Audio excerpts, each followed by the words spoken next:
Good afternoon, everyone. For those of you who don't know who I am, my name is Evan Geyer. Teachers could go their own way on state and relationship subjects. Examples like competitive activities, creations, games, journaling, efficiency exercises, budgeting, chores, state pride, and student teachers. Iowa teaching theme, credit system, economy, games. Well, if you want to learn about the credit system and money, I got some games to show you. This is the first game, Monopoly Tycoon. I actually sent a copy of this to Donald Trump. He's into real estate. I sent one to him. It's a great game. You try to take over the entire Monopoly board. And if you get a Monopoly, it helps you. But you build up real estate, get different businesses, and you compete against other people or computers to see who can make the best businesses and make the most money or be the most favorable character throughout the game. Another economy game is Civilization. You think of it as a war game, however, without an economy, you can't go take over war, and there's battles and an economy. You build up multiple cities. It's a great game to play. These games could be played in school, and you learn about the credit system and money and how things work when you're in a certain environment. And finally, for the credit system, there's SimCity 4, which is a great game. You run out of money, you run low on money. You got to wait hours and hours for the income to come in from the taxes before you can build more. I would generally go into debt and then pay off the debt. And I like flat cities for some reason. But that's SimCity 4. Great game for kids, learning things about the credit system and our credit system is actually quite outdated, and how they measure who's credit worthy and who's not, and which assets that you have that they can count as collateral. Like you buy a fridge and you don't pay it off, and they come and seize the fridge. Or if you have, which I think, if you have bullion, that could be a backup. You know, they seize the bullion if you can't pay off your bills or something like that. But it's kind of like it's always there, something you always have. And if you have it, it shows credit worthy because you're not going to go bankrupt because you always have something. Kind of like a house. You're not supposed to go bankrupt when you own a house and the values keep going up. But if they go down for some reason, the credit system is quite antiquated.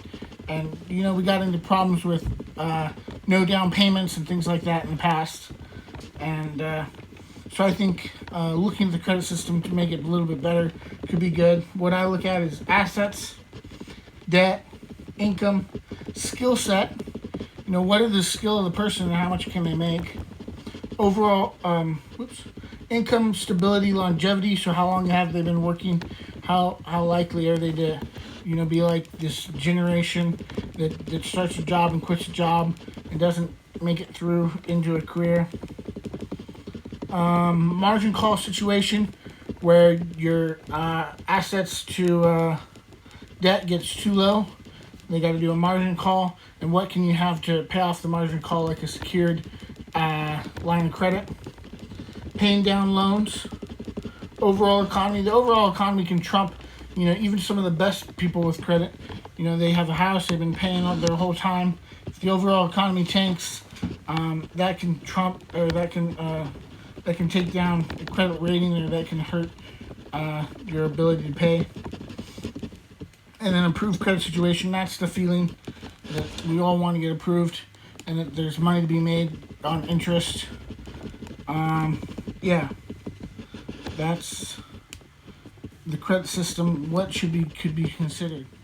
So we did the credit system in Iowa. We also got Minnesota teaching themed war games. Got some war games. Stronghold Collection, great game. Building castles. Seeing how many castles you can taking over the map. Then we got this war game, StarCraft. StarCraft's my favorite game that there is. It's important for people. You can learn about the economy, and you can also learn about war and just how war is done. Important for generals to know, the army. You know, you want them to be strategically smart And if they're playing some of these games, they know what not to do. Just like making a game to protect the president of the United States of America. You make a game, and so people are back playing games, and they look for guns in the game. They look for, potential threats on where the president's about to travel, so that he's safe. And it changes the job of the people on the ground, the Secret Service on the ground, because they have support and eyes around the president. This last one for strategy war games, or war games, is World in Conflict. Oil prices are going up. I've been saying that for quite a bit. I don't try to time the market, but a whole lot. But this one, World in Conflict, is another strategy game that generals should play. Anyone who's looking to lead a group of people and do it the right way. Finally, there's Lord of the Realms 2. If you want to understand the Bible and what a Lord is in the Bible, this is an important game. Lord of the Realm 2 is a good quality game to play. You need to understand that word Lord and what a Lord is. It's in the Bible a lot, and understanding that word is important. So you are a Lord in this game, and you play against other lords, and you trade, and you war, and economy. But again, it's understanding of what a Lord actually is.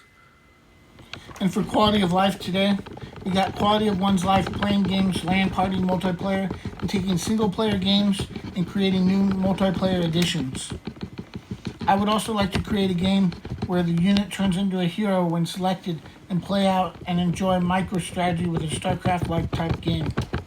That's quality of life, and when I get up in the world, those are things I'm going to be trying to create for you to enjoy. Calculated.